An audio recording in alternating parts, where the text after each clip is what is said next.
Espiritu at katotohanan at sa mga katotohanan na aming marinig ngayong umaga. Ito po aming dalangin. Salamat sa pangalan ng aming Panginoong Yesus. Amen. Amen at amen. Pwede po natin ang Panginoon sa araw ito. Pwede po na kayong maupo. Para po sa ating, salamat sa pag si Brother Ronnie at purihin natin ng Diyos pagkat pinagpipray natin siya at nananabik na makita. At hindi para sa ating mga bagong kasama, ang ating pong nagpagsalita ngayong umaga ay ating pastor sa kabundukan. Almost 20 years na, pastor, no? Nandun ka. At purihin po ang Panginoon, alam natin. Sa inyo yung nakarating na doon. Alam natin na hindi po madali ang ministeryo doon, pero purihin ng Diyos sa doong tapat na naglilingkod at salamat sa Panginoon sa buhay ng ating Pastor Ray Casiano. Siya na po ang magkukwento sa atin sa mga updates na nangyari po doon sa kabundukan ng Rosario, Batangas.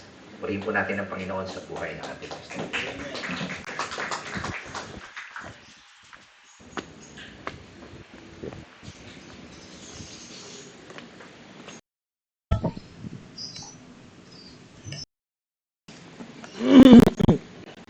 Test mic. Good morning po. Good morning. Tanggalin ko muna yung candy ko. Okay, so 2 months po nakalipas nung uli ko pong pagtayo dito sa inyong harapan.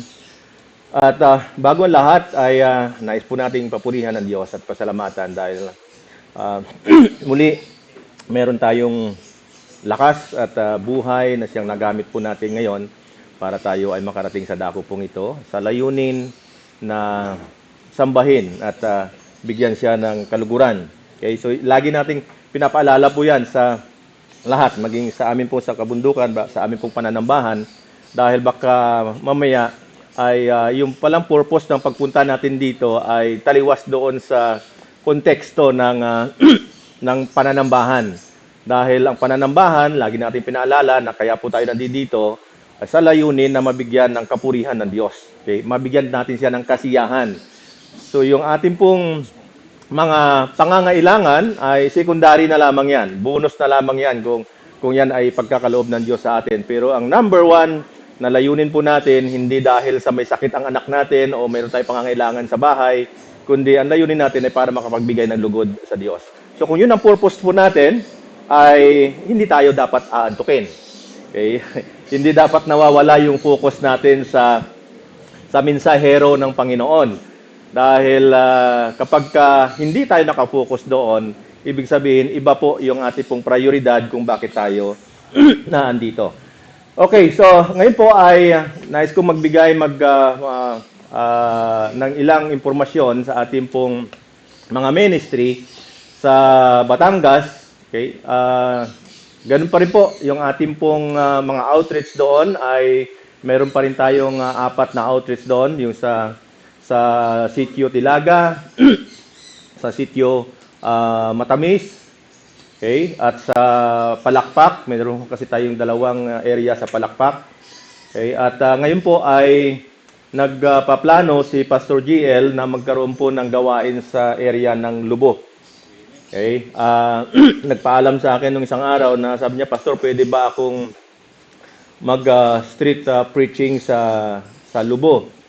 Sabi ko, maganda yung iyong layunin, pero I suggest na magtanong ka na lang sa mga kapatiran dahil ang Lubo po ay napakalapit lamang sa Tilaga.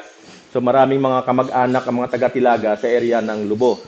So sabi ko, magtanong ka kung sino yung may mga kilala doon sa Lubo, ay doon ka magsimula. Kasi mahirap yung street preaching, kumbaga, para kang nanganak, tapos iniwan mo lang sa kalye, hindi mo alam ngayon kung saan mo babalikan. Okay? Kaya di ba, nung mga nakaraan, sabi ko madali nung mga nakaraan kasi mayroong mga nag-aalok sa atin na magbukas ng ministry sa kanilang barangay, pero dahil sa sarado na po yung schedule natin, ay tinanggihan namin yon. Ngayon, sabi ko, bakit ko tinanggihan? Kasi sabi ko, hindi namin ma-accommodate dahil masyadong malayo. Sabi ko, madali ang mag-anak. Okay? Pero mahirap ang maging magulang. Kasi nga, pag nag-anak ka na, tungkulin mo ng alagaan yon. Okay? Ngayon, kung mag-street preaching ka, nanganak ka sa kalye, paano mo yung babalik, paano mo alagaan yon kung hindi mo naman alam kung taga saan sila. Kaya sabi ko, I suggest na mayroong isang particular na lugar na doon ka magba-Bible study para mayroon tayong babalikan, okay, para maalagaan sila. So, at ngayon po ay magbubukas na naman ang klase. Magre-resume na uli yung aming pong gawain sa high school. Okay, meron tayong values formation na itinuturo sa high school at loobin ng Panginoon ay babalik po uli kami at dagdag na uli sa schedule kasi once a week lang naman doon ang aming pong pagtuturo sa high school. So, yan po ang ating mga ministry sa Batangas at wala pa diyan po yung ating pong pakikipag-collaborate sa World Vision. World Vision napaka-active din po ngayon at ang inyong pong pastor ay laging inuulot ng World Vision dahil wala hong ibang sa dami naming mga church partners na mga pastor ay ako lamang yung nanatiling nakaugnay sa World Vision. Kaya siguro nga dahil doon yung pabor ng World Vision ay ibinibigay din naman niya sa ating pong church. Okay? At marami siyang mga inaalok ngayon ng World Vision sa atin. Ngayon, mayroong nakaschedule kami sa ngayong August 2 sa Tanbel Hotel ng Rosario. At sabi ng World Vision, lahat ng Comsca Group ay mag-submit ng business proposal at meron silang kaunting halaga na cash assistance na ibibigay niya sa mga grupo ng Comsca para makapagsimula ng negosyo.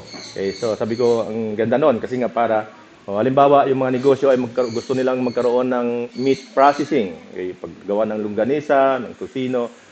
So mayroon pong support ng World Vision doon, cash assistance na kanila pong ibibigay. At mangyayari po yan sa August 2. Okay, so purihin po ang Diyos. Kayo po, bago tayo tumuloy, samahan niyo muna ako sa panalangin, hingi tayo ng gabay sa ating pong Panginoon. Let's pray muli, dakilang Ama, aming Diyos na siyang nagbigay sa amin ng buhay. Kayo po ang nagbigay ng plano din sa buhay po namin. Mayroon kami alam namin na mayroon kaming kanya-kanyang papel sa mundo pong ito. Kaya salamat dahil lahat kami, binigyan nyo kami ng pagkakataon na maging involved sa gawain ng ministry ng aming pong Panginoong Hesus at dalangin namin, Panginoon, na nawa ay matagpuan nyo kami balang araw na ang aming sarili, makita namin balang araw na kami ay kumikilos, lumalakad na ayon po sa iyong kalooban at nakakapagbigay kami ng kaluwalhatian sa inyo, dakilang Ama. Kaya ngayon, sa umaga pong ito, dalangin namin, O Diyos, na patuloy niyo pong gamitin ay iyong lingkod bilang daluyan ng iyong pong mga pagpapala pong ito ng mga katotohanan upang sa ganoon ay tunay nga po na mangyari ang iyong kalooban sa aming buhay, sa aming kalagitnaan, maging sa organisasyon o sa church na aming pong kinaaniban. Lahat ng ito, aming hiling at dalangin namin sa inyo sa pangalan ng iyong anak na si Jesus. Amen. Ngayon, ang ating pong paksa ay kinuha po natin ito doon sa 1 Corinthians chapter 13, verse 1 up to 3. Okay? At pinamagatan ko po itong divine mathematics. Okay? 5 minus 1 equals 0. Okay. At mamaya po maintindihan ninyo kung bakit ganoon ang kinalabasan ng computation natin na 5 minus 1 equals 0. So that is divine mathematics. So ngayon, tingnan po natin. Tungayan po natin yung pasadahan muna natin yung 1 Corinthians chapter 13 verse 1 up to 3 para makuha po natin yung konteksto ng ating pong mensahe. Nariyan na ba? Mayroon na ba tayong sa screen? Hindi, mali ba? 1 Corinthians 13? I'm sorry kung mali po. Hindi ko nakalagay eh. Tama naman yung bigay ko sa iyo. Okay, so ganun pa man sa inyo pong sa inyo pong mga Bible, 1 1 Corinthians chapter 13.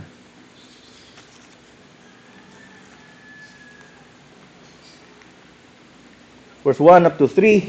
Sabi dito, makapagsasalita man ako sa mga wika ng mga tao at ng mga anghel, kung wala naman akong pag-ibig, para lang akong batingaw na umaalingaw-ngaw o pumpyang na tumataginting. Okay?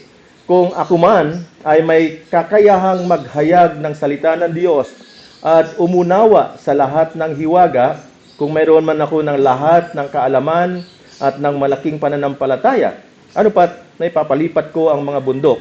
Ngunit wala naman akong pag-ibig, wala akong kabutihan, wala akong kabuluhan.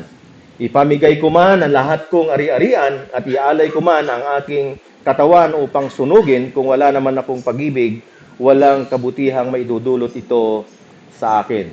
So purihin po ang Diyos sa pagkabasa ng kanya pong salita.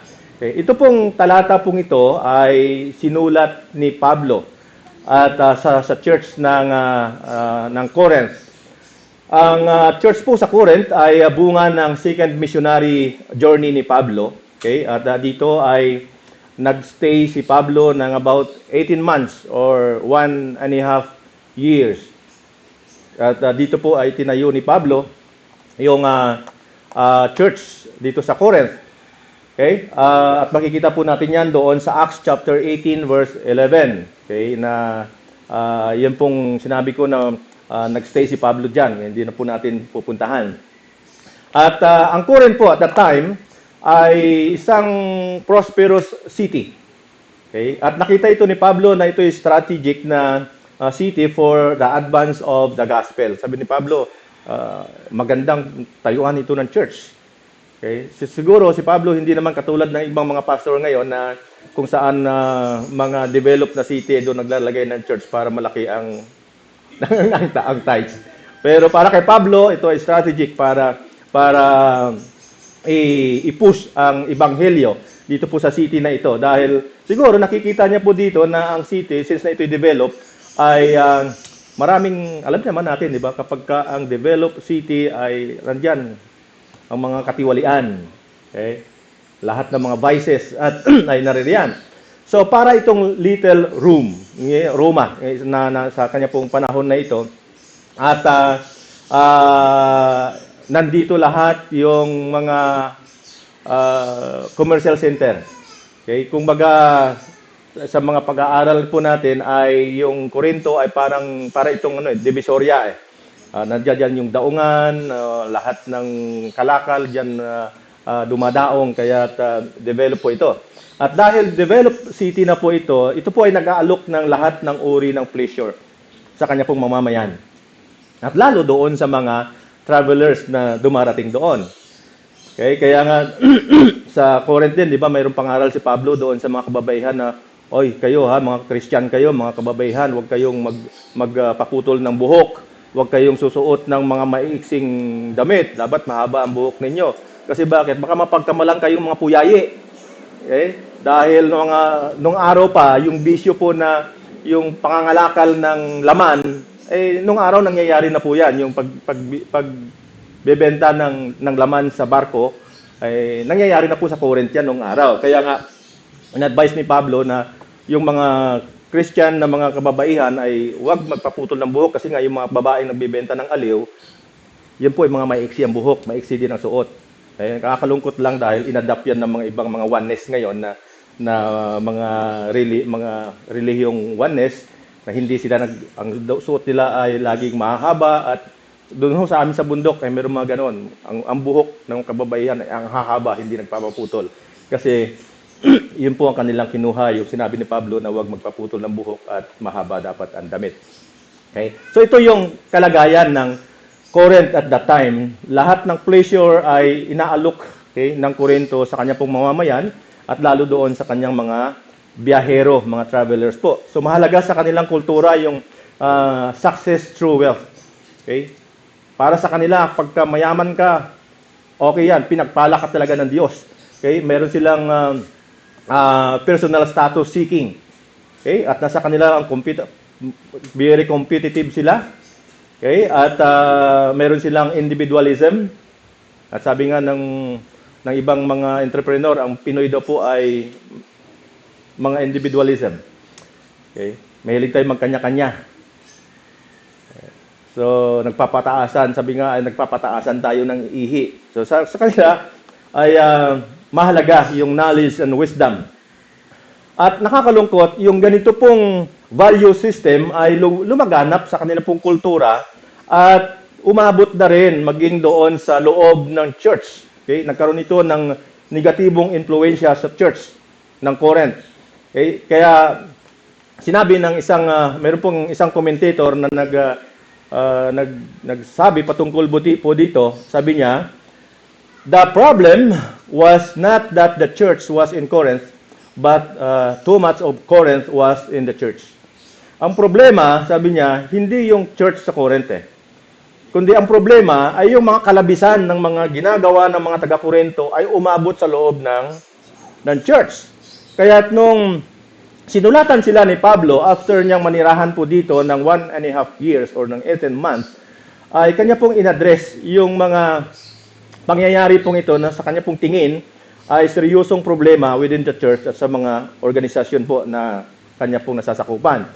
So alam niya na ang ugat po ng problema hong ito ay walang iba kundi yung kanila pong pagiging worldly attitude and belief na seryosong kumukontra doon sa ebanghelyo ng Panginoon, okay, ng ating pong Panginoong Hesus. At dahil sa mga kasalanan pong ito po ay umabot na sa loob ng church. Okay? Kaya po napilitan si Pablo na tawag dito, i-discuss po sa kanila. Okay? Yung 8 karakter ng qualities na nakikita natin inconsistent with love. Mga karakter ng isang tao na wala talagang hindi mo makapa. Okay? Hindi mo madama yung pag-ibig sa mga ganito pong characteristics ng mga tao. Okay? Na ito naging dahilan ng pagkakaroon ng division sa church. At obviously, maging sa panahon po natin ngayon, ito rin ang nangyayari. Na may mga church na nagkakaroon ng division dahil sa ganitong mga karakter at mga qualities ng mga individual o ng mga church member. Kaya sabi po ni Pablo doon sa verse 4, sabi niya, dahil nakita ni Pablo na ito yung problema, puntahan natin yung verse 4. Sabi ni Pablo na chapter 13, sabi niya, ang pag-ibig ay matiyaga at magandang loob. Sabi niya, hindi nananaghili o nagmamapuri o nagmamataas, hindi magaspang ang pag-uugali, hindi makasarili, hindi magagalitin o mapagtanim sa kapwa. Hindi nito ikinatutuwa ang gawang masama, ngunit ikinagagalak ang katotohanan. Okay? So sabi ni Pablo, alam nyo, very obvious sa inyong kalagitnaan, na sabi niya, kayo ay hindi maganda ang inyong loob. Okay. Hindi kayo mabait sa isa't isa. Diba? At obviously nakikita sa inyo yung pagiging mainggitin. Sabi niya, diba? Ang pag-ibig hindi nananaghili. Ang mga Kristiyano hindi dapat nakikita sa mga Kristiyano yung pagiging mainggitin. Kaya sabi ni Pablo, ang pag-ibig ay hindi nananaghili. Okay? Hindi nagmamapuri. Okay? Hindi siya very proud sa kanyang sarili. Kasi di ba sa James, sabi nga ni Pablo, dapat ang mga Kristiyano ay nagtataas ng kanyang kapwa. Hindi tayo nagmamataas, kundi yung kapwa natin ang itinataas natin. Okay. Kaya sabi ni Pablo, ang mga Kristiyano hindi dapat nananaghili o nagmamataas. Okay? Hindi magaspang. Okay? Ang pag-uugali at hindi magagalitin. Siguro nakita ni Pablo sa church ng Corinth na maagawan lang ng upuan galit na. Diba? Siguro nakikita rin niya na nasasagi lang. Galit na. Kaya sabi ni Pablo, hindi ganoon. Diba? Ang tunay na anak ng Diyos ay mayroong pag-ibig sa kanyang kapwa. At ang pag-ibig ay hindi magagalitin o mapagtimpi siya sa kanya pong kapwa. Hindi nito ikinatutuwa ang gawang masama, ngunit ikinagagalak. Sabi, nakikita ko, siguro sabi ni Pablo, nakikita ko sa inyo, pagka yung anak ninyo yung lagitikan na yung pagmumura, tuwan-tuwa pa kayo eh. Diba? Pagka ang inyong kapwa ay babaero, tuwan-tuwa pa kayo. Pero sabi ni Pablo, ang tunay na pag-ibig o tunay na Kristiyano ay hindi natutuwa sa gawang masama. Kaya ito po ay ang 8 pong ito ay totally incompatible with love. Wala itong kaakibat na pag-ibig talaga. Ito pong mga binanggit ni Pablo. Ang mga ito ay kapahayagan ng pagiging self-centered life. Yeah? Na siyang sumisira sa unity na dapat, ang unity na sinasabi po natin, ito dapat yung nakikita sa loob ng church. Kaya nga sabi ni Pablo doon sa ritual ng ating pong communion, yung 1 Corinthians 11, okay? Na kung tayo po ay tumatanggap ng simbolo ng katawan at dugo ni Kristo, ay ginagawa natin ito para sa pagkakaisa natin na bilang mga mananampalataya. So ang 8 pong inilista ni Pablo ay nagsisilbing objective standards ng mga Kristiyano upang ituwid po yung ating pong pagiging selfish behavior. At para na rin magabayan tayo para doon sa lalong magiging excellent ang ating pong paglilingkod sa Panginoon. So, ang Corinth, since na si Pablo po ang nagtatag nito, nasa kanila na ho yung spiritual gift. Okay? Yan yung sinasabi po doon sa chapter 1, verse 7. Sayang, ando sana sa ating pong monitor. Okay? Yung chapter 1, verse 7, sabi dito, ano pat, hindi kayo nagkulang sa anumang kaloob na espiritual habang hinihintay ninyong mahayag ang ating Panginoong Hesukristo. Okay? So, bagamat maraming mga batik, okay, yung character at quality ng mga church member sa Corinth ay naituro na sa kanila ni Pablo yung tamang katuruan, okay? At taglay nila yung Holy Spirit. Okay? Mayroon na silang mga spiritual gift. At naroon na rin yung kanila pong nasa tamang doktrina na rin sila. Okay? Doon sa chapter 11 verse 2, sabi dito, pinupuri ko kayo sapagkat ako'y naaalala ninyo at sinusunod ninyo ang mga itinuro ko sa inyo. So ibig sabihin, ang church po ng Corinth ay nasa kanila yung spiritual gift, nasa tama silang doktrina, pero ang problema, ang wala sa kanila, love for one another. Okay? Tanyo, maganda po na mayroon tayong tamang doktrina. Maganda na mayroon tayong taglay na spiritual gift. Pero ang tamang doktrina, spiritual gift, is nothing. Wala ho itong point sa Panginoon kung wala tayong pagmamahal sa ating pong mga kapatid sa pananampalataya. Okay? So, ito pong mga bagay na ito ay hirap tayong i-apply yung pagmamahal sa kapwa dahil ang unang-unang inaakala po natin na ang pagmamahal, maipapakita mo yung pagmamahal mo sa iyong kapwa kung mayroon tayong involved na material na bagay na ibinibigay. Di ba? Halimbawa, pag binigyan ka ni Pastor Owen ng 2,000 ngayon, ay, mahal ako ni Pastor Owen. Di ba, yun ang pananaw ng mundo eh. Ang tingin natin na mahal tayo ng ating kapwa kapag mayroon pong mga material na bagay na tinatanggap tayo mula sa kanila. Pero kung papansinin po natin, ang verse 1 up to 3, binanggit ni Pablo diyan yung mga spiritual and material gift. Diba? Sabi niya, kung ako man ay may kakayahang magsalita ng iba't ibang mga wika, okay, o salita ng mga anghel, tawag dito ay gift of tongues, at kung ako man ay may kakayahang magsalita ng mga bagay na mangyayari sa darating, okay, or gift of prophecy, ibigay ko man ang aking buhay, sabi niya, at ang lahat ng meron ako, okay, ito yung risk-taking faith, natin. Okay? Ibigay ko man ng lahat, generosity. Ito yung generosity, ito yung material things na tinitignan ng tao sa mundo para masabi niya na siya po ay mahal ng kanya pong kapwa. Okay? Pero,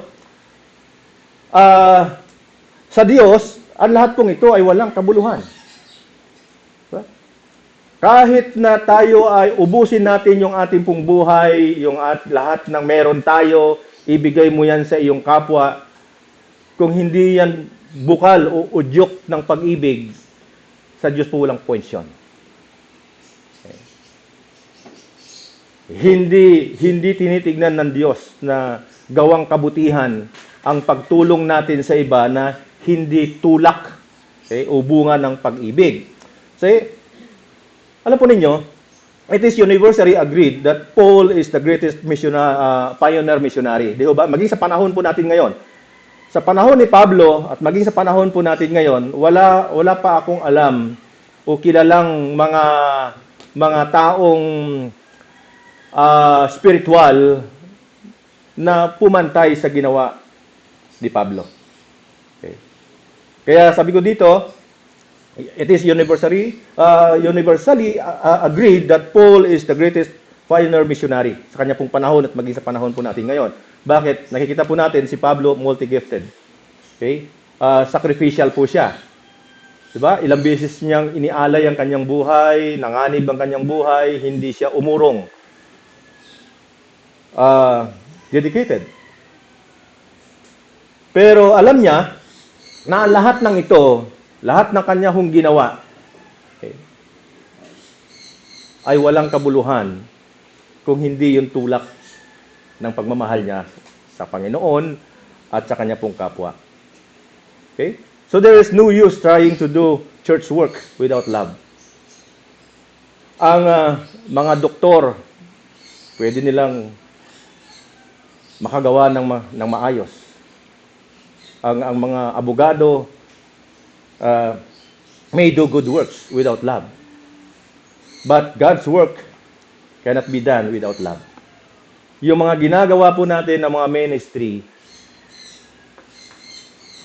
sa Panginoon, kung ginagawa lamang natin yon for personal gain, wala hong point sa Diyos.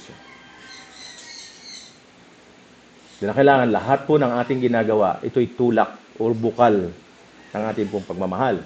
So, ang purpose ng spiritual gift was to build up and unite the body. Ito yung layunin, di ba? Sa Ephesians chapter 4, diba? Sabi doon ni Pablo, lahat tayo, binigyan tayo ng kanya-kanyang kaloob. Mayroong guro, mayroong pastor, may mga ebanghilista. Okay? Ang purpose ay para lumakas ang body of Christ. Okay? So, hindi dapat natin inaalis yon, hindi natin dapat kinakalimutan yon. Pero sa mga taga-Corinth po, ay ginamit nila yung kanila pong spiritual gift for personal gain. Sa pansarili nilang pakinabang. Okay? Ang spiritual gift of tongues ng mga taga-Corinth po ay naging dahilan ng kanila pong pride at disorder. Okay? Lalong nawala sa hulog yung church or yung body of Christ dahil doon sa mga karakter ng mga taga-Corinth. So ginamit nila ang gift for personal ego, kanilang sariling gratification, sariling reward, satisfaction, na siyang naging dahilan ng division ng church at maging sa panahon po natin ngayon. Kaya sinabi po ni Pablo doon sa verse 1, sabi niya, makapagsasalita man ako, diba, na sa iba't ibang wika ng mga tao at ng mga anghel, ngunit wala naman akong pag-ibig, para lamang akong pumpyang na tumataginting. So, without love, even heavenly language sounds annoying. Nakakairita lang. Diba? So, nagpapasalamat tayo sa Panginoon dahil dito sa ating church, wala tayong naririnig mga nakakairitang heavenly language. Diba? Ano ba yung nakakairita? Yung mga speaking in tongues na wala namang nagpapaliwanag. Ako nung panahon nung nasa Makati pa ako, yun ho yung una kong pinasukang relihiyon, yung charismatic. At doon laganap yung speaking in tongues. Yung iba pa nga, parang gusto pang sumampa sa dingding Nakakairita. Nakaka-offend doon sa mga hindi nakakaintindi ng salita ng Diyos. So, kaya ito sinasabi natin, without love, even heavenly language sounds annoying. Kaya knowledge without love inflates the ego and deceives the mind. Diba, mayroong kasabihan nga si Pastor Owen dyan. Ano yan? People don't care who you are. People don't care how much you know. How much you know until they know how much you care. Diba? Wala pakialam ang tao kung gaano ka katalino. Kung hindi naman nila nararamdaman yung pagmamahal mo o yung pagiging concerned mo sa kanila. Walang kwenta yung karunungan. Okay? So without love, knowing it all helps no one. Without love, risk-taking faith is worthless. Sabi ni Pablo, di ba? Sabi niya, ibigay ko man ang aking buhay kung wala naman akong pag-ibig, wala itong kabuluhan. And third spiritual gift na pinresent ni Pablo is faith. Sabi niya, ini-imagine ni Pablo yung kanya pong excellent gift of faith, pero alam niya na yung kanya pong mga pananampalatayang yon, kung hindi kaakibat, walang kaakibat na pag-ibig, wala ring kwenta. Maging yung pananampalataya ni Abraham, ni David, kung hindi po ito udyok ng pag-ibig, it is useless sa mata ng Panginoon. So madalas kasi ang mga Kristiyano po ay concerned sa mga hidden truth, sa mga hiwaga. Sa bundok po ay talagang minsan yung tag-ulan po noon, mayroong mga September yun, mayroong sumibol na malaking kabuti doon sa kusina ng isang bahay po doon. Okay? Ang laki, parang isang batya. Yung batya, ang laki. So, nung makita ng mga tao, inisip nila na yun ay miracle. Okay? So, naghahagi sila ng mga barya doon sa lugar na yon, doon sa kabuti na yon. Para siguro ay parang suhol na tugunin nawa nung kabuti yung kanilang mga pangangailangan. Okay. So ito yung marami na mga hindi nakakaunawa sa katotohanan patungkol sa Panginoon ay mas mahilig tayo doon sa mga hidden truths, sa mga hiwaga. Pero ito pong mga taga-Corinthian ay ganito din ang kanila pong ipinapakita na sila multi-gifted sila. Iniisip nila na sila ay pinagpala ng Diyos dahil nagkakapagsalita sila sa iba't ibang wika. Pero alam natin na ginagawa nila yon hindi para dahil sa udyok na pag-ibig nila sa kapwa at sa Panginoon, kundi para sa kanila pong personal gain. So may mga gumagawa po kasi ng mga miracle sa TV. Okay? Kung nakakapanood kayo ng ilang mga palabas sa TV na at gumagawa sila ng miracle na sabi nila ito daw ay bunga ng kanilang pananampalataya. Pero napapansin po natin na mas pinag-uusapan nila yung pera, yung success at yung kanila pong sarili kaysa doon sa dapat pag-usapan nila yung mga taong dapat nilang tulungan. Okay? So parang yung Pariseo doon sa Matthew chapter 6 verse 5. Ano ba sabi doon sa Matthew chapter 6 verse 5?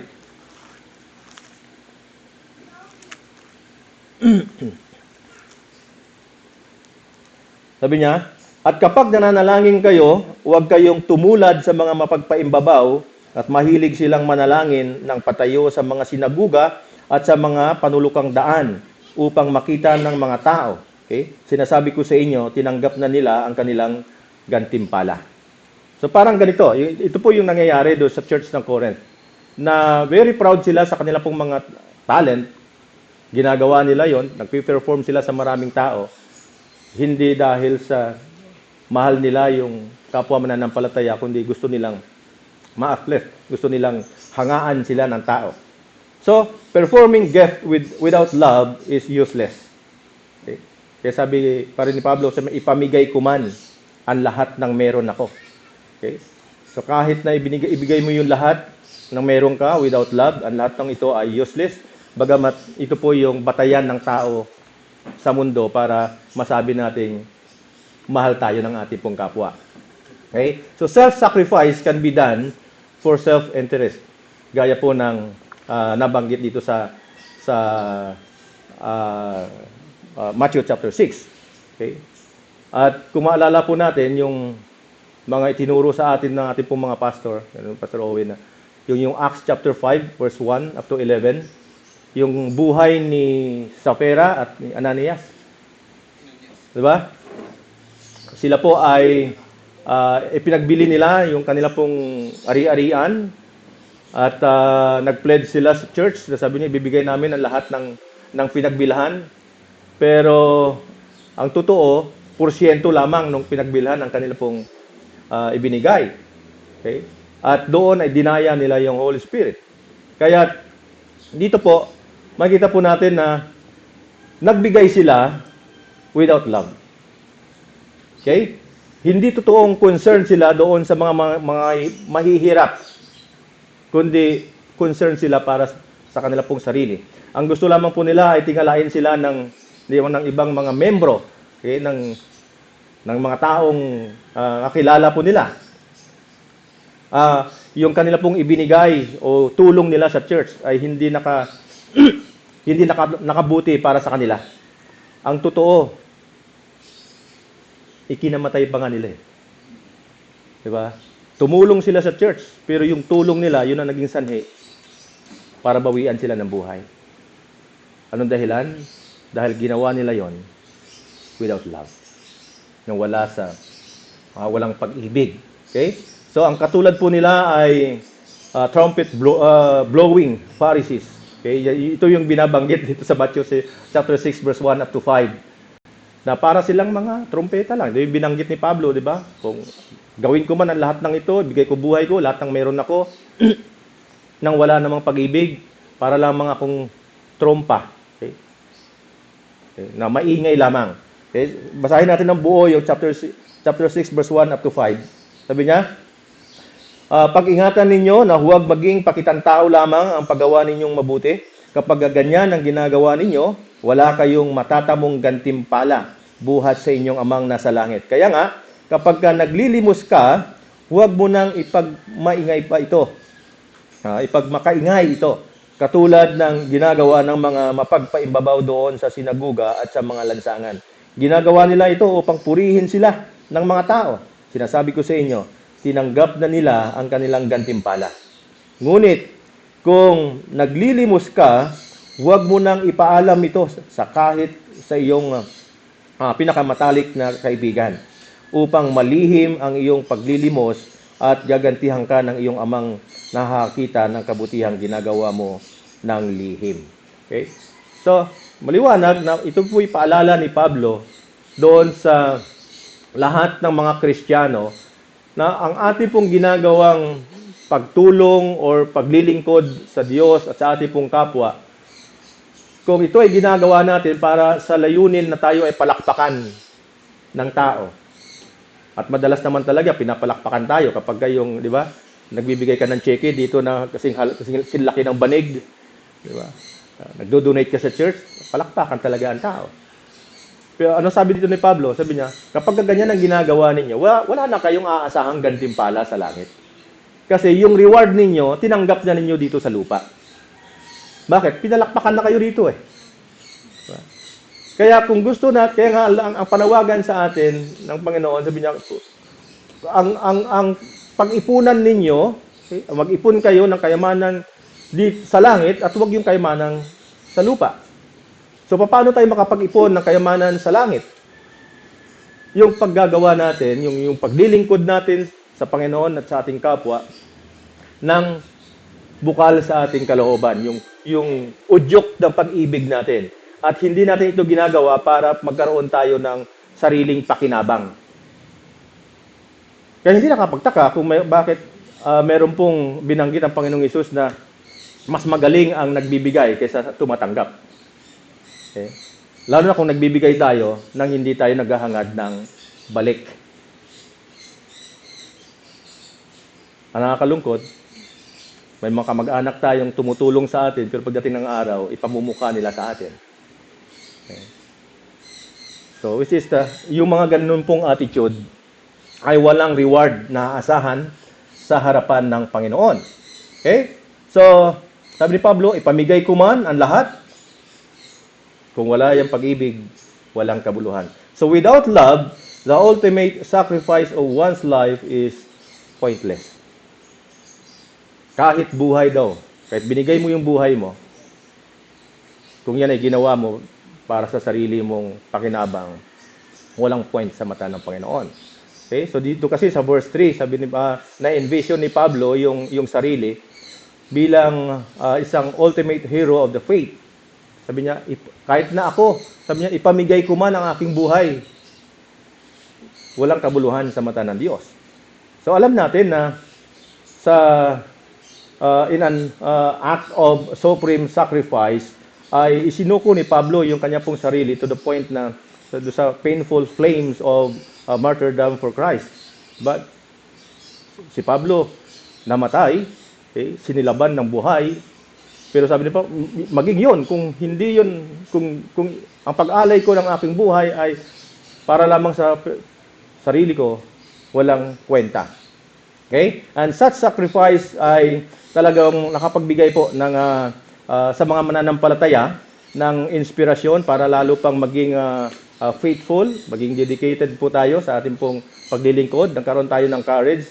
It would provide a powerful witness sa mga hindi mananampalataya, pero yung ginawa ni Pablo na pagsakripisyo, okay, ay baliwala. Kahit ang mga sufferings and martyrdom for Christ can be done for a wrong reason. Pwedeng magawa ng kahit na sino pa man yung ginawa ni Pablo sa maling layunin. May mga ilang personalidad kasi na ipinagmamalaki nila yung kanila pong mga dinanas na sufferings for Christ sa kanila daw pananampalataya. Diba? Minsan, pagka mayroong mga gathering ng mga pastor, maririnig mo to yung mga kinukwento nila, yung kanilang mga naranasan na paghihirap para kay Kristo. At ipinagmamalaki nila yon. Okay. Hindi nila nire-recognize na ang lahat ng pangyayari ay orchestrated ng Panginoon para sa ikabubuti natin at ng mga mananampalataya. At sa iba naman, gusto nilang maging martyr in order to be remembered as a hero of faith. Diba? Sa mga Muslim, uso po ito. Hindi naman lahat ng mga Muslim, pero karamihan, diba, yung mga nangyayari, yung mga pag-suicide, ay ginagawa nila yan para sa personal gain nila. Dahil sabi nga, kapag ka ang isang lalaki daw, inialay niya yung kanyang buhay, ay mayroong 70 virgins na naghihintay sa kanila. Diba? So, personal gain. Inialay nila ang kanilang buhay, hindi dahil sa pagmamahal nila sa kanilang bayan o sa Diyos, kundi para sa kanilang kapakinabangan. Okay? So, noong early church, ay meron pong ang pagiging Kristiyano noon ay noong early church of Christianity, ang pagiging martyr ay means kung gusto mong mabantog. Okay, noong unang panahon. Kasi bakit po? Sabi nga po ng historian, its soon was clear to all Christians that extraordinary fame and honor attached to martyrdom. May mga ilang mga martyr kasi noon, gaya po ni Ignatius, na talagang hinangaan siya, umani siya ng papuri before their martyrdom. Wala naman sa plano siguro na Ignatius na magpakamartyr siya para siya ay purihin ng tao. Pero ini-illustrate nito na maaring maging temptation sa kanino pa man na magpakamarter, okay, para mapasama doon sa church history. Kasi nakita nila doon sa nangyari kay Ignatius talaga namang, 'di ba? Nakasama ang pangalan ni Ignatius maging sa panahon, kaya nga maging sa panahon natin ngayon nababanggit yung kanya pong pangalan. Okay? So naging tukso ito sa ilan na gusto nilang ialay din ang kanilang buhay para katulad kay Ignatius mapasama sila sa church history. Okay? So dagdag pa diyan yung temptation na sinabi ni Polycarp. May pong binanggit si Polycarp, sabi niya, who was burnt alive, that his bones were more valuable than precious stones and finer than refined gold, and his grave became a sacred place together. Diba? Kaya kapag mayroong ibang mga Kristiyanong hindi malusog sa pananampalataya at mga makakasarili, baka nga, no? Maganda pala ihandog ang buhay. Maganda pala mamatay kay Kristo. Okay? Para ang pangalan mo ay mabantog. At pagdating ng Semana Santa ay gagawin nilang plaza yung iyong libingan. doon sila mag-gather kasi nga para bang siguro pakiramdam ng marami pinagpapala sila kapag doon sila nag-gather. Okay? So dagdag po sa tukso yan. Pero sinabi ni Pablo, sabi niya, ulitin natin, sabi niya, ialay ko man ang aking buhay kung wala naman itong pag-ibig, wala itong kabuluhan. Okay? Pero, kung ang ginagawa po nating pagsakripisyo, pagiging martyr, ay motivated by the welfare of others and the glory of Christ, ang pagiging martyrdom po natin became the ultimate sacrifice of love. Kung ito ay bunsod, okay, ng pag-ibig natin sa ating kapwa at sa Panginoon, ito yung tinatanggap ng Panginoon na sakripisyo. Okay? Alam po ninyo, ang Diyos mas natutuwa siya doon sa kahit na maliliit na bagay na ating pong ginagawa kung ito ay bukal sa ating pong kalooban. Okay? Pagmamahal natin sa kapwa at pagmamahal natin sa Panginoon. Kaysa doon sa mga kayamanan ng kaharian na ipinamimigay o yung buhay na inihahandog na wala namang pag-ibig, baliwala sa Diyos yun. Okay? So, mas mahalaga sa kahit na maliit na bagay. Diba? Yung ginagawa natin, pag-aayos ng upuan, diba? Kung dahil udyok yan ang pagmamahal mo sa iyong kapatid sa pananampalataya, pagmamahal natin sa Panginoon, ano man ministry na meron tayo ngayon, kahit na pagwawalis yan, kung yan ay udyok ng pagmamahal natin sa Panginoon, mas mahalaga sa Diyos yun. Kaysa yung naghandog ng kanyang buhay sa Panginoon dahil sa inaakala niya na meron siyang 70 virgins na matatanggap. Okay? So, ang martyrdom na tinatanggap ng Diyos ay kung ito po'y resulta ng pag-ibig sa Diyos at sa kapwa. Maliban dyan, it is nothing. Wala na akong kabuluhan yan. Kaya dito po natin i-apply yung divine mathematics. Diba? Ang daming mga spiritual gifts na makikita po natin na piniperform ng maraming mga, sabi nila, mga Kristiyano di umano, mga followers of Christ. Okay? Andiyan yung nagpapagaling ng mga may sakit, nagpapalakad ng mga lumpo, diba? Nagpapadilat ng bulag. Okay? Ang dami. Okay? Nakita po natin na lahat ng ito, lahat ng ginagawa natin, kung wala ho itong kibat na pagmamahal, it is zero. Ito po yung tinutukoy natin ng divine mathematics. Diba? Sabi doon, sa verse 1 ng chapter 13 ng ating pong 1 Corinthians kanina, ay binanggit doon ni Pablo, sabi niya yung gift of tongues.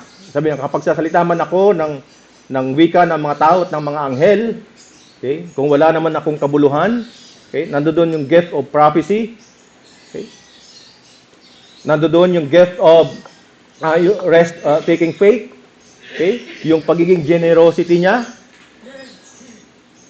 Subalit, kung walang pag-ibig, nothing. Okay. Tignan po ninyo. I-imagine ninyo, maglagay kayo sa inyong imahinasyon o doon sa sheet of paper ng maraming zero. 0, 0, 0, 0. Tapos lagay kayo ng total. Ano po ang kalalabasan? Equal 0. Okay.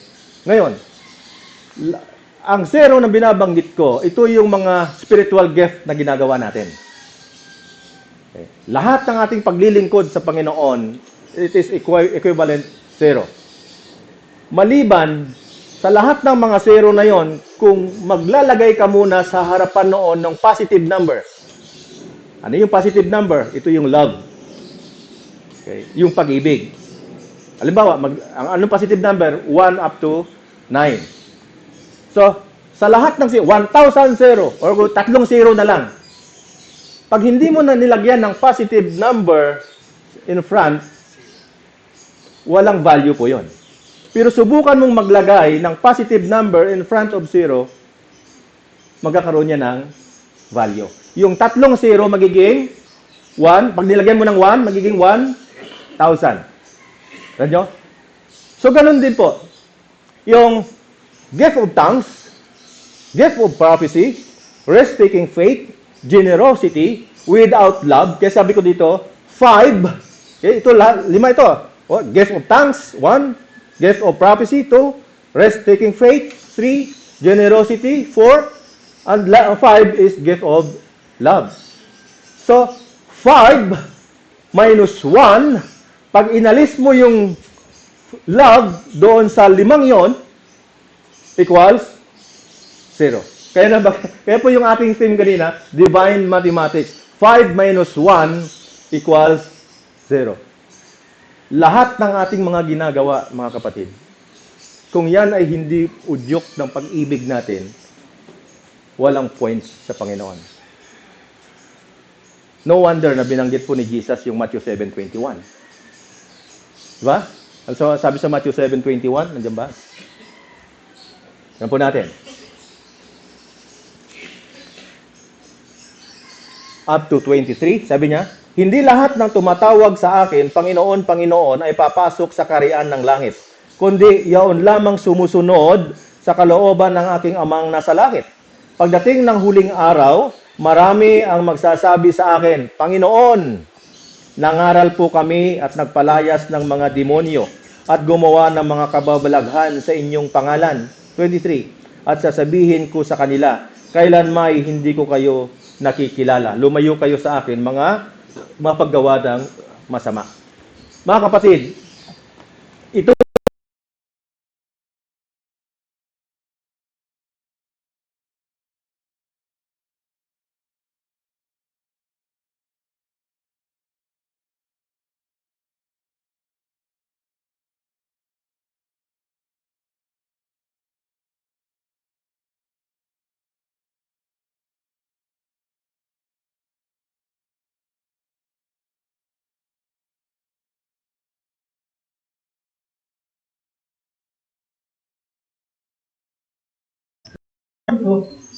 hindi lamang po ito, ang mensaheng ito, hindi lamang sa mga church leaders.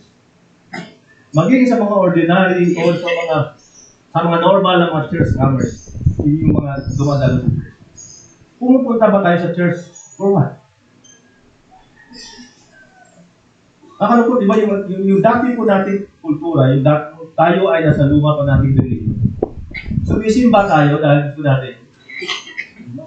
Makasimba lang. Kung mag-ritual lang. Nung araw nga ho, nung ako ay pupunta sa simbahan, ang purpose ko lang talaga, para masabi kung ako ay nakapagsimba, yung makadaw-daw ako doon sa inuman ng ibon. Pag nakadaw-daw ako doon, labas na ako doon. Nagsalubong sa akin, saan ka galing? Sumimba. Nakasimba na ako doon. Kaya, wala talagang pagbabago. Kasi wala ka naman talagang tinanggap na mga katotohanan. Kaya po ang tao nagbabago dahil meron siya tinanggap na katotohanan. Walang taong nagbago na walang natutunan. Kaya tayo nagbabago kasi nga meron tayong tinanggap na katotohanan. Kaya sa Romans 8, verse 32-33, alamin ninyo ang katotohanan. Pagkat ang katotohanan at siya magpapalaya sa inyo. Kaya mag-ingat tayo kasi baka ang ginagawa natin hindi talaga out of love. Yung pananambahan natin, paglilingkod natin, kailan pala tayo, di ba, nagmamasipag dahil meron ka palang crush, gusto mong makuha ang attention niya.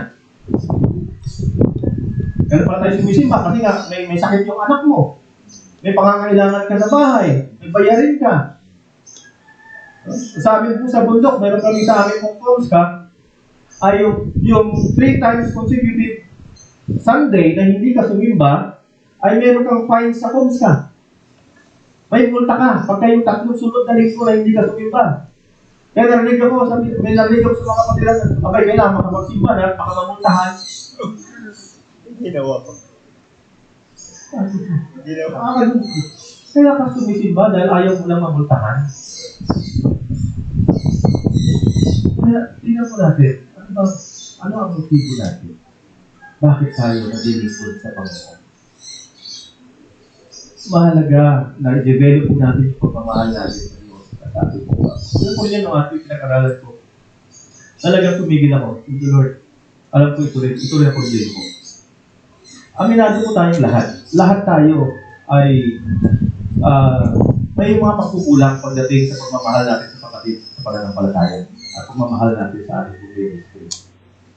Kaya ito dagdagan niyo po. Dagdagan niyo yung ating pagmamahal. Kasi, mismo ang Biblia nagsasabi na walang bagay na imposible kung ang tao ay mayroong pagmamahal. Diba? Pagmahal mo yung isang tao. Imagine mo, minsan kapag yung anak ko galing ng Cavite, darating ang hating gabi, biglang magchat-chat mo pa, tunduin mo ko sa bayan, alas 2 ng gabi. Tingin mo, kung hindi mo mahalan ako, susugod ka, lalo kung uulan. Pero dahil mahal mo yung isang tao, hindi mo iindahin ano namang hirap. So, ganun din. Sa ating pong paglilingkod, kahit na anong dami ng ating pong ministry, kung ginagawa natin yun dahil sa pera, dahil sa palakpak ng ibang tao, pointless po. Useless. Kaya siguro sa umaga po ito, ay nais ng Diyos na tingnan natin yung ating sarili. Bakit ba ako sumisimba? Ba't ba ako nakikinig sa salita? Bakit ba ako naglilingkod? Ano ang nagtutulak sa akin? Ano ang nag-uudyok sa akin? Okay. So, meron tayo kapatid sa mga nampalataya sa mundo na ito po ay may edad na, 80 anyos na. At nahirapan kami dahil may problema siya sa paniniwala sa Biblia. Dahil sabi niya, Biblia ay gawa lang ng mga marunong yan. At sa mundo po, ang salitang marunong ay mayroong ibang meaning. Pag sinabi, marunong ka, itong tao di marunong. Ibig sabihin, manluloko. Manluloko. Gawa lang ng mga marunong yan. So, at may mga pagkakataon na naibahagi ng kanya pong mga apo na ang pagtangkilik doon sa mga albularyo na may mga dasal-dasal. Diba? Tayo po di natin, tayo ay tinatanggap natin yung mga albularyo na ang kanyang nire-resita ay mga herbal. So, dahil nung araw naman talaga, nung wala pa naman yung mercury drugs, puro tayo herbal. Ako po, hanggang ngayon, herbal ako. Hanggat hindi ako naghihingalo, ayaw ko mag-take ng mga synthetic drugs. Okay? Oo, dahil pabutihan ng Panginoon sa bundok ay lahat ng herbal.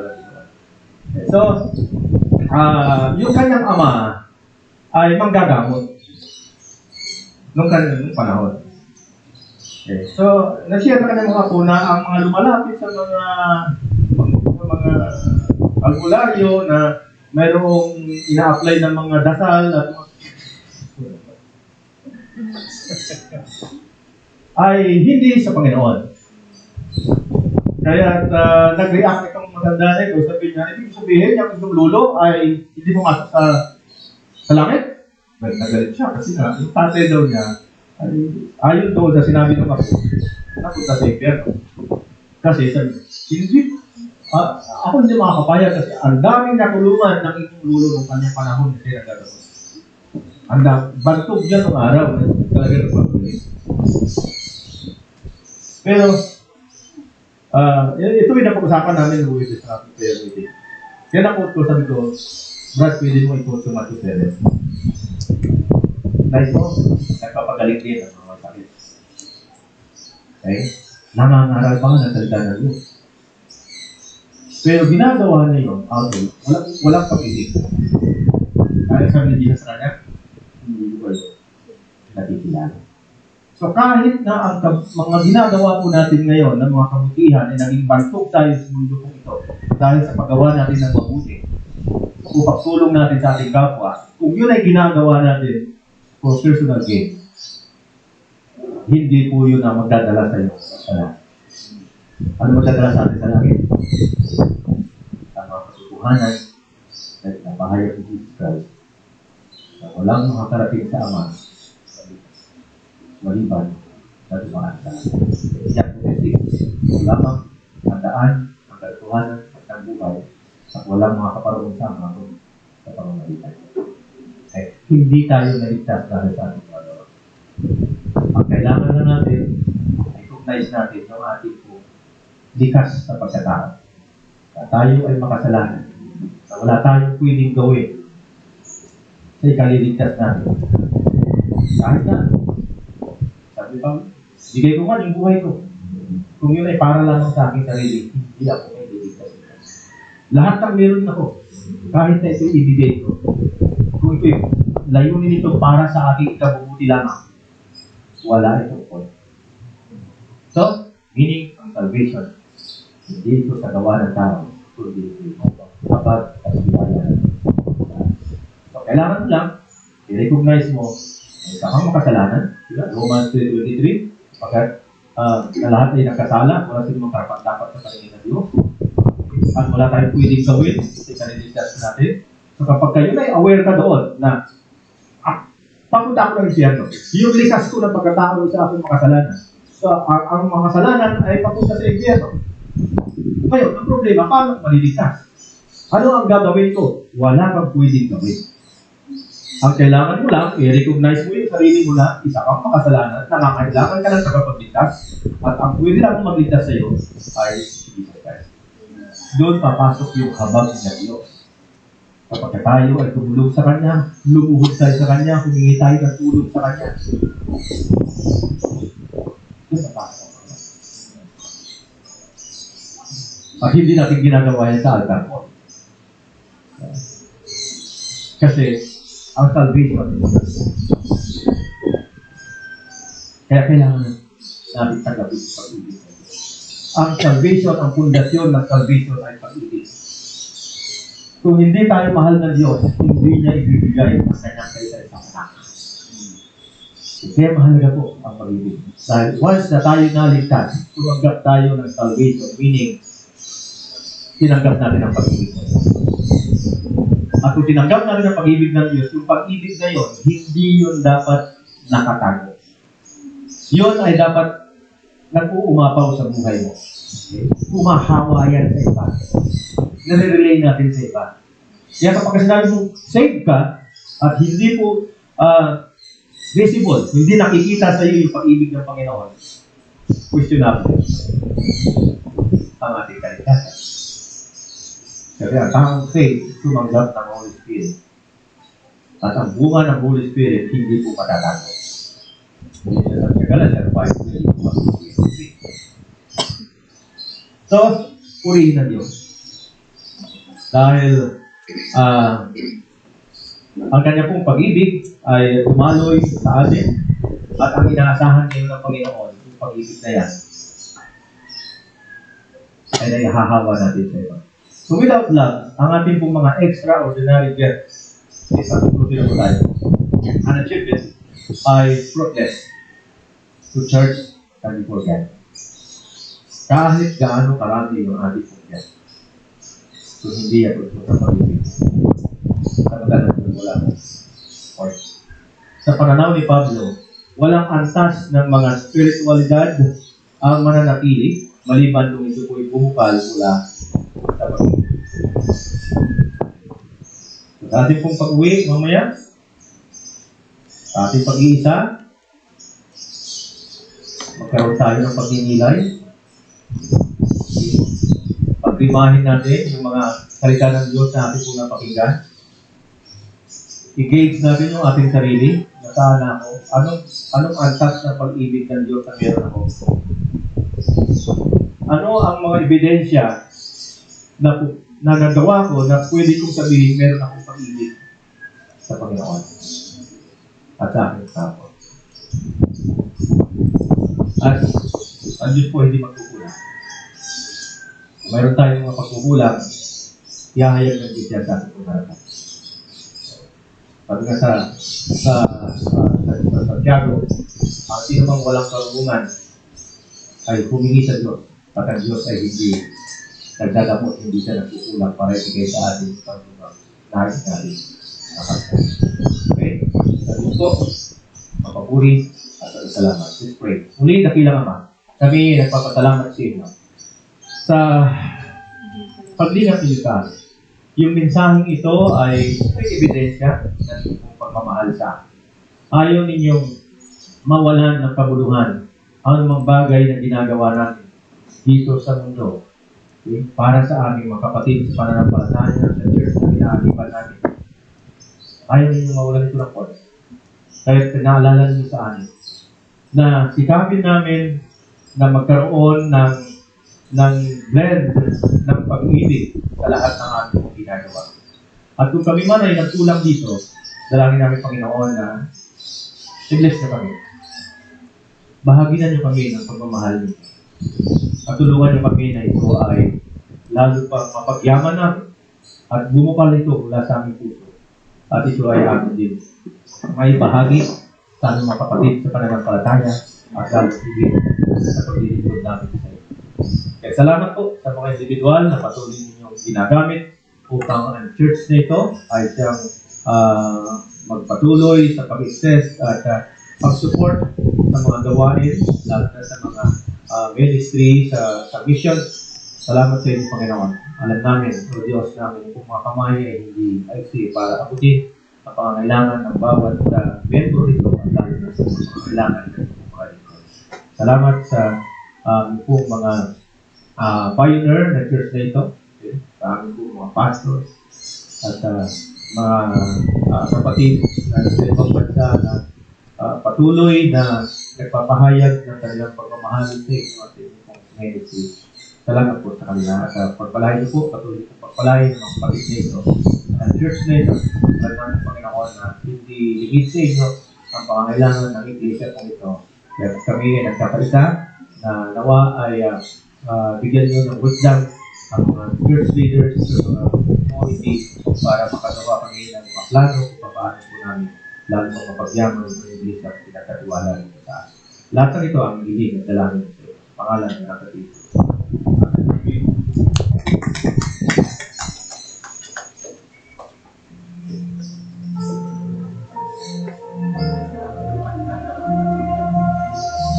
Bilang pagbubukas sa